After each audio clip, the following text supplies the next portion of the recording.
రేపు ఉదయం 5 గంటలకు ఉత్తర నక్షత్ర పూజ ప్రారంభం చేయబడుతుంది అయ్యప్ప స్వామి దేవాలయంలో. మరి కార్తీకేయ వేద పండితులు కార్తీకేయ వేద పండితుల బృందము మరి ఇక్కడ మన గురుసాముల బృందం చేత ఉత్తర నక్షత్ర పూజ ఉదయం 5 గంటలకు జరపబడుతుంది. అదేవిధంగా లక్ష్మీ గణపతి హోమము, అయ్యప్ప స్వామి వారికి అభిషేకము రేపు రోజున నిర్వహించడం జరుగుతుంది.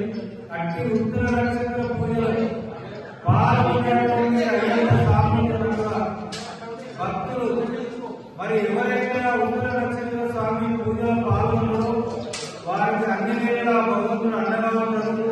మరి ఆ కుటుంబం ఆపదలను తొలగించి ఆ కుటుంబానికి అండగా అయ్యప్ప స్వామి నిలబడుతుంది. కాబట్టి రేపు తప్పకుండా ఈ సుల్తానాబాద్ మండల ప్రజలు, సుల్తానాబాద్ మున్సిపాలిటీ ప్రజలు మరి సోదరి వాళ్ళందరూ భక్తులు బృందం అందరూ కూడా పాల్గొని పెద్ద ఎత్తున ఆ యొక్క కార్యక్రమాన్ని ఉత్తర నక్షత్ర కార్యక్రమం విజయవంతం చేయవలసిందిగా మా యొక్క అయ్యప్ప దేవాలయం కమిటీ అధ్యక్షులు ఉచ్చిరెడ్డి గారి ఆధ్వర్యంలో మరియు ఆ కమిటీ గారి యొక్క ఆధ్వర్యంలో పేరు వాళ్ళందరూ కూడా పూర్తి స్థాయిలో